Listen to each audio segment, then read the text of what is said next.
ఆంధ్రప్రదేశ్ రాష్ట్ర ప్రభుత్వ ఉద్యోగులు, పెన్షనర్లు ఎంతో కాలంగా ఎదురుచూస్తున్న డీఏ, డీఆర్ బకాయిల చెల్లింపుల గురించి రాష్ట్ర ప్రభుత్వ తీరుపై తాజా వివరాలైతే తెలుసుకోండి. ప్రస్తుత పరిస్థితి బకాయిలు క్లియర్ చేయకపోవడం వల్ల ఉద్యోగులైతే ఆందోళన చెందుతున్నారు.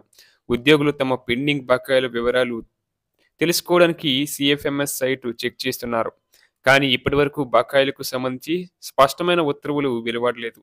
2025లో పాత బకాయిలు చెల్లించబడతాయా అనే అంశంపై ఇంకా స్పష్టత అయితే రాలేదు. గత ప్రభుత్వ కాలంలో పెండింగ్‌లో ఉన్న బకాయిలు కొత్త ప్రభుత్వంలో కూడా ఇంకా పరిష్కరించబడలేదు.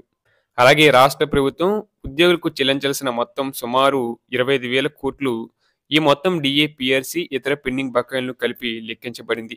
ఇక ఉద్యోగులు డీఏ, డీఆర్ పెండింగ్‌ల చెల్లింపుల కోసం ప్రభుత్వం వెంటనే నిర్ణయం తీసుకోవాలని కోరుతున్నారండి. రాష్ట్ర ప్రభుత్వ యూనియన్లు కూడా సర్కార్‌పై ఒత్తిడి పెంచుతున్నాయి. పీఆర్సీ కమిటీని వెంటనే ఏర్పాటు చేయాలని, అంతర్ క్యాలిక్యులేషన్ ఐఆర్ ప్రకటించి వెంటనే అమలు చేయాలని కోరుతున్నారు. ముఖ్యమంత్రిని యూనియన్ నాయకులు కలవడం ద్వారా బకాయిల చెల్లింపులపై స్పష్టత కోరుతున్నారు.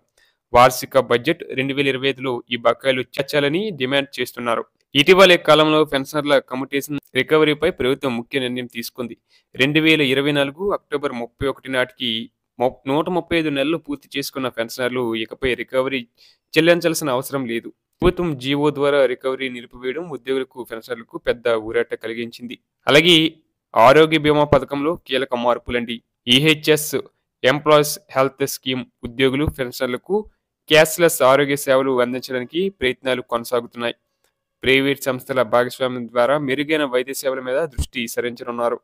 అలాగే ఇక కొత్త ప్రభుత్వం అధికారంలోకి వచ్చిన 5 నెలలు పూర్తయిన డీఏ, పీఆర్సీ బకాయిల చెల్లింపులపై నిర్ణయం లేదు. గత ప్రభుత్వ హయాంలో పెండింగ్ బకాయిలను పరిష్కరించకపోవడం వల్ల ఉద్యోగుల పరిస్థితి మరింత దిగజారింది. ఇక ఉద్యోగులు, పెన్షనర్లు తగినంత సహనం చూపిస్తే ప్రభుత్వం పెండింగ్ బకాయిల చెల్లింపులపై త్వరలోనే నిర్ణయం తీసుకునే అవకాశం అయితే ఉంది.